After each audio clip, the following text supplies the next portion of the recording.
बच्चों, पिछले वीडियो में हमने आपको चाल के बारे में पढ़ाया था। ठीक है, चाल के प्रकार आपको बताए थे। चाल क्या है? ठीक, तो चाल दो प्रकार के थे, एक समान चाल और असमान चाल, और आपको औसत चाल पढ़ाया था। ठीक है, तो आज आप उसी के आगे पढ़ेंगे तात्क्षणिक चाल। तात्क्षणिक चाल क्या होता है? परिवर्ती चाल से गतिमान किसी भी क्षण वस्तु की चाल को हम लोग क्या बोलते हैं? परिवर्ती चाल बोलते हैं। ठीक है, तो हम लोग उसको परिवर्ती चाल से गतिमान, परिवर्ती चाल से गतिमान किसी क्षण विशेष पर वस्तु की चाल को तात्क्षणिक चाल कहते हैं। ठीक है, परिवर्ती चाल से गतिमान किसी क्षण विशेष पर वस्तु की चाल को हम लोग क्या बोलते हैं? तात्क्षणिक चाल बोलते हैं। ठीक है,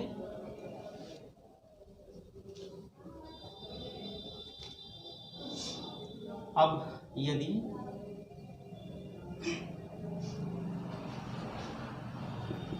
हम ये कहें गतिमान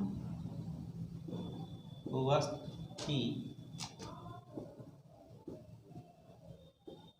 अति सूक्ष्म समय अंतराल, अति सूक्ष्म समय अंतराल, अति सूक्ष्म समय अंतराल कितना होना चाहिए? अति सूक्ष्म समय अंतराल delta T approach to zero. Approach to zero का मतलब क्या हो? जीरो ना हो। ठीक है, जीरो के काफ़ी करीब हो, जीरो के काफ़ी करीब हो। तो जब समय अंतराल जीरो के काफ़ी करीब में हो, जीरो नहीं होना चाहिए, जीरो के काफ़ी करीब हो, तो उस क्षण विशेष पर वस्तु की चाल, ठीक है, उसी को हम लोग क्या बोलते थे? तात्क्षणिक चाल। तो हमने बोला यदि गतिमान वस्तु की अति सूक्ष्म समय अंतराल delta T approx to zero में, ठीक है, जीरो में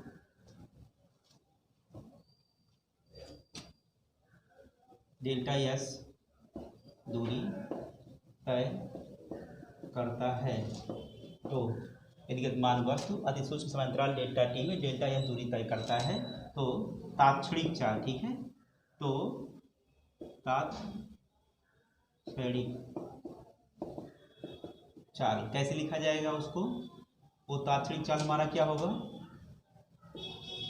इसकी जो टाइम की लिमिट है कितनी है? Delta T approach to zero, लिखा जाएगा limit delta T approach to zero, मतलब समय अंतराल जीरो नहीं, जीरो के काफ़ी करीब में है।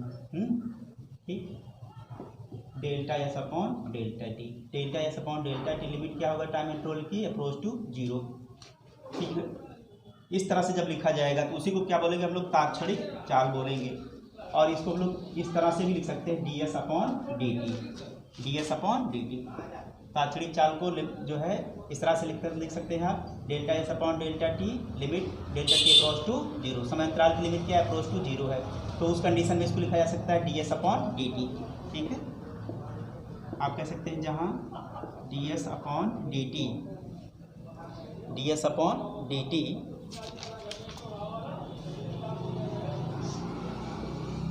एस का टी के सापेक्ष, एस माने क्या? दूरी का समय के सापेक्ष, समय के सापेक्ष अवकलन गुणांक है। ठीक है, दूरी का समय के सापेक्ष, D s upon d T क्या है? दूरी का समय के सापेक्ष अवकलन गुणांक है। अब ये चीज़ जो हम लोग आगे पढ़ेंगे, ठीक है, अवकलन क्या होता है। परंतु अगर हमें तात्क्षणिक चाल लिखनी है तो समय अंतराल कैसा होना चाहिए? बहुत ही सूक्ष्म हो जाए, तब उसको हम इस तरह से लिखेंगे उसकी चाल। ठीक है, उसी को क्या बोलेंगे? तात्क्षणिक चाल। और जब समय अंतराल सूक्ष्म होता है तो उसको क्या बोलते हैं? D s upon d T बोलते हैं। ये हो गई हमारी तात्क्षणिक चाल। ठीक बच्चों। अब हम लोग पढ़ेंगे वेग। क्या पढ़ना है हमको? वेग। VELOCITY। अभी तक हमने क्या पढ़ा था? चाल। अब हम क्या पढ़ेंगे? वेग। ठीक बच्चों, तो वेग क्या है?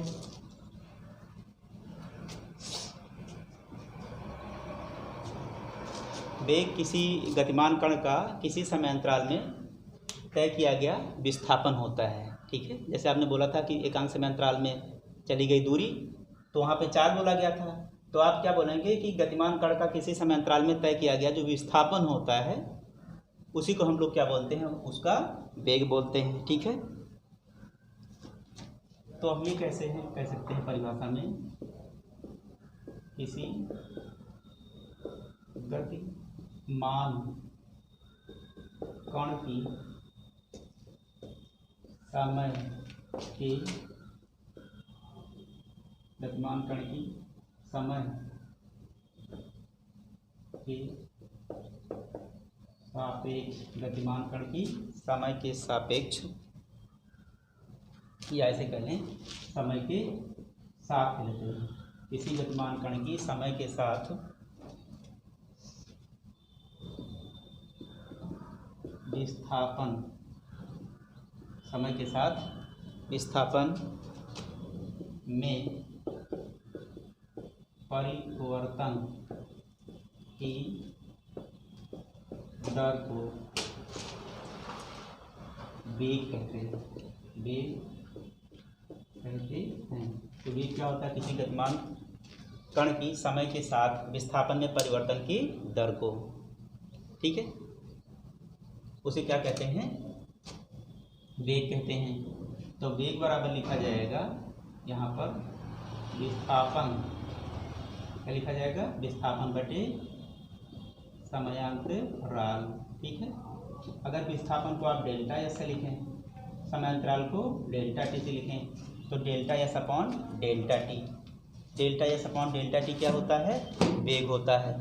ठीक है, और इसको अगर परिभाषित करना चाहें तो दूसरे शब्दों में भी कर सकते हैं। जैसे कोई वस्तु डेल्टा टी समयांतराल में डेल्टा एस दूरी तय करती है, तो डेल्टा एस विस्थापन तय करती है। ठीक, तो 1 सेकंड में कितना विस्थापन तय करेगी वो? तो delta S upon delta T.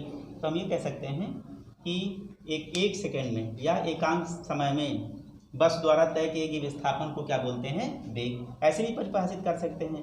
इसी वाले क्वांटिटी का नाम क्या है? वेग है। तो ये कह सकते हैं कि एकांक समय अंतराल में वस्तु द्वारा तय किए गए विस्थापन को क्या कहते हैं? उसका वेग कहते हैं। ठीक है बच्चों, और या तो आप इस तरह से इसको लिख सकते हैं, किसी गतिमान कण की समय के साथ विस्थापन में परिवर्तन दर। ये विस्थापन समय से भाग दिया तो क्या हो गया? विस्थापन में परिवर्तन दर हो गया, और इसी को हम लोग क्या बोलेंगे? वेग बोलेंगे।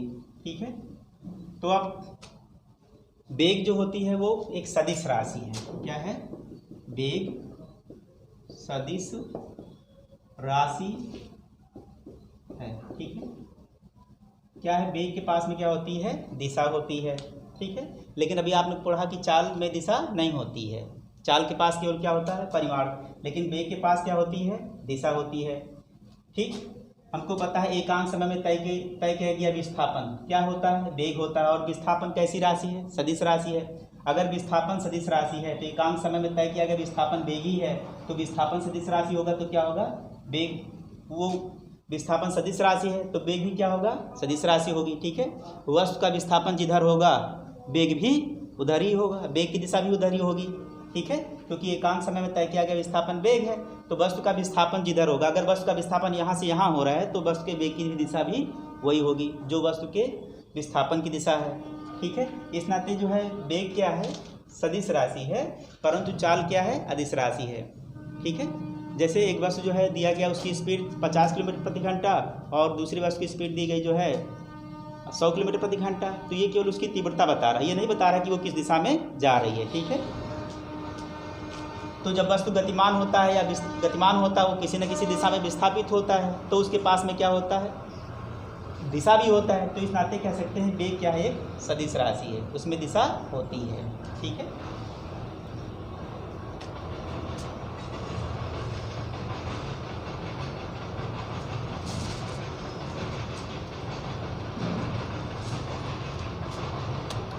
गाड़ी का जो स्पीडोमीटर होता है वो स्पीडोमीटर हमें क्या बताता है, उसका हमें चाल बताता है। किसी भी क्षण वो चाल बता रहा है तो उसका लगा हुआ जो मीटर है, ठीक है, स्पीडोमीटर, वो गाड़ी की चाल को बताता है, ताक्षणिक चाल को बताता है, परंतु वो दिशा नहीं बताता है, ठीक है।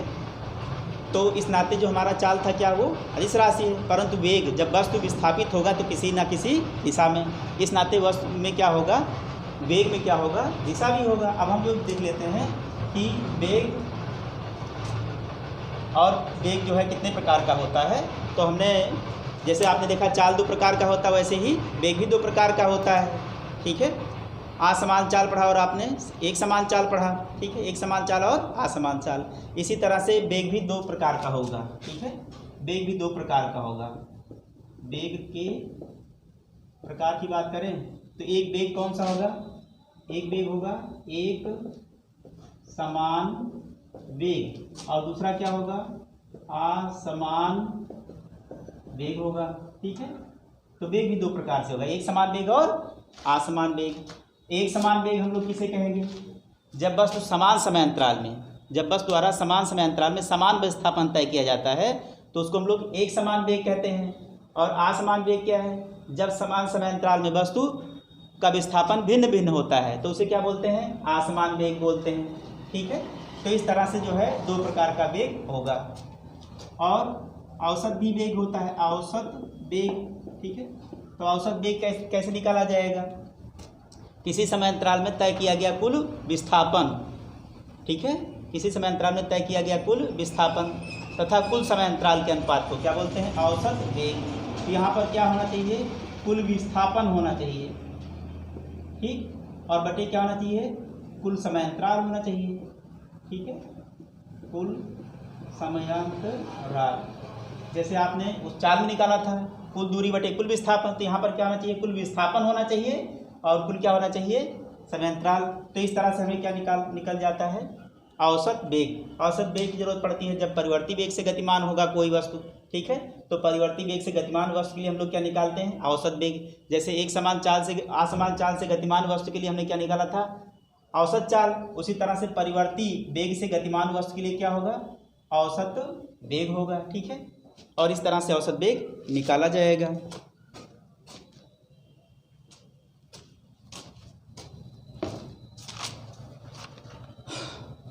ठीक है, तो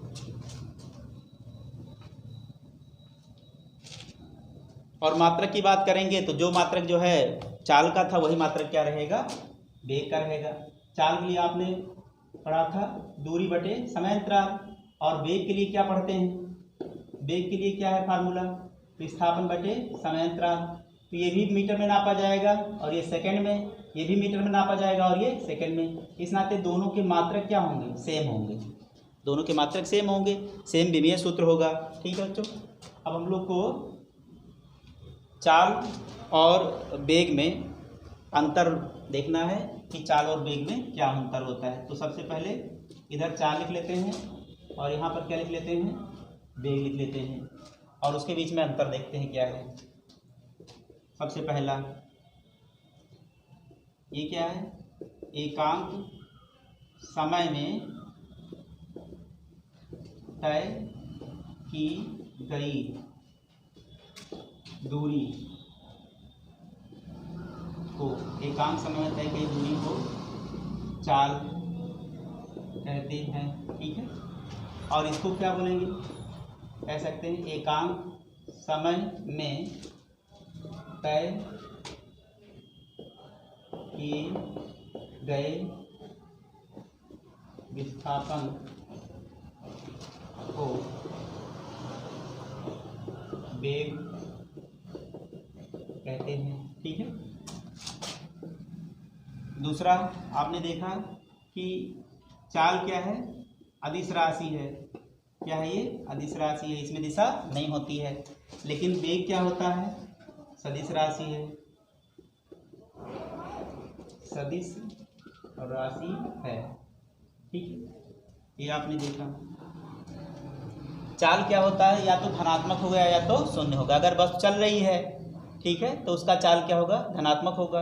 अगर नहीं चल रही है, गतिमान नहीं है, तो उसका मतलब क्या है, उसका चाल शून्य है। तो चाल धनात्मक या शून्य होता है, चाल धनात्मक या शून्य होता है। लेकिन वेग क्या होता है, वेग धनात्मक, ऋणात्मक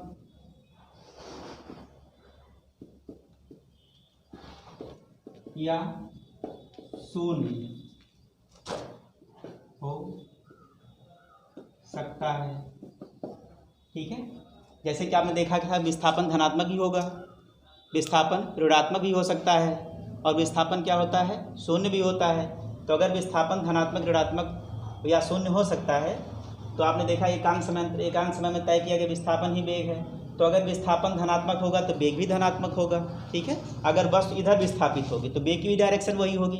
अगर वस्तु इधर की तरफ में आ रहा है तो वही विस्थापन इधर हो रहा है तो वेग की भी दिशा वही होगी। ठीक है, इस तरह से वेग क्या होगा, धनात्मक भी हो सकता है और ऋणात्मक भी हो सकता है।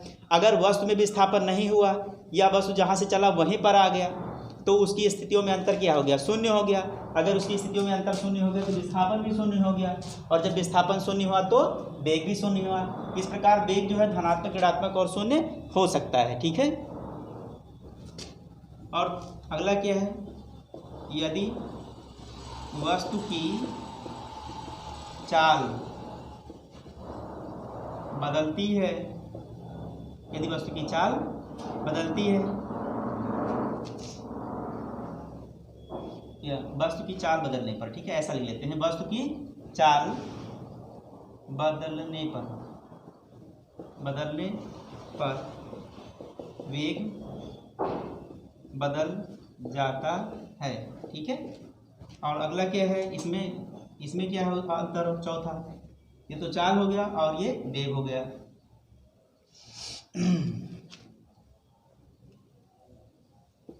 इसमें ये कह सकते हैं यदि वस्तु का वेग बदलता है तो यह आवश्यक नहीं है कि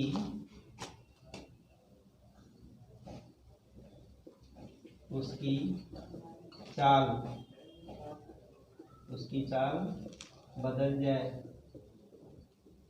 मतलब ये कह रहे हैं हम आपसे कि वस्तु की चाल बदलने पर वेग बदल जाएगा, पर यह आवश्यक नहीं होगा यदि वस्तु का वेग बदल रहा है। यदि वस्तु का वेग बदलता है तो यह आवश्यक नहीं है कि उसकी चाल बदल जाए। ये जरूरी नहीं कि वेग के बदलने पर उसकी चाल भी बदल जाए। ठीक है, जैसे आप जानते हैं, इस तरह से मान लीजिए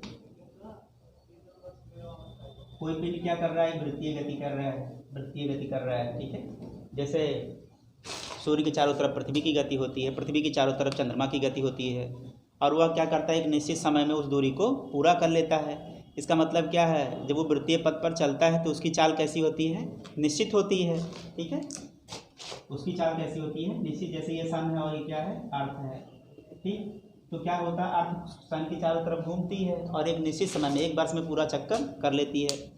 तो क्या होता है कि एक निश्चित चाल से चल रही होती है। बस जब यहाँ से यहाँ, यहाँ से यहाँ, यहाँ से यहाँ कहीं भी जा रही हो तो उसकी चाल में कोई परिवर्तन नहीं होता है। परंतु क्या होता है, जब यहाँ पर है तो ये इसकी दिशा है, यहाँ पर है पृथ्वी तो इधर चला गया, यहाँ पर इसकी तो इधर चला गया। क्या होता है, जब ये गतिमान होती है पृथ्वी, ठीक है, या कोई भी कण इस वृत्तीय पथ पर जब गतिमान होता है तो गतिमान होने के कारण से देखिए यहाँ पर वेग की दिशा ये है, फिर वेग की दिशा ये, फिर वेग की दिशा ये, तो क्या होता है, वेग की दिशा बदल रही होती है, डायरेक्शन बदल जाती है, परंतु उसकी चाल नहीं बदल रही है। तो हम क्या देख रहे हैं कि चाल जो है नियत है, चाल में कोई परिवर्तन नहीं हो रहा है, लेकिन वेग में परिवर्तन हो जा रहा है। वेग की दिशा बदलने के नाते वेग में परिवर्तन हो जा रहा है। ठीक है, तो ये जान लीजिए कि यदि वस्तु का वेग बदल रहा है तो यह जरूरी नहीं है कि उसका चाल बदल जाए। यहाँ पर क्या हो रहा है, वेग तो बदल रहा है लेकिन उसकी चाल बदल नहीं रही है। ठीक है, लेकिन अगर चाल बदल गई तो उसका वेग जरूर बदल जाएगा। ठीक है, तो ये चाल और वेग में अंतर है। ठीक है बच्चों, तो आज के टॉपिक में इतना ही। धन्यवाद।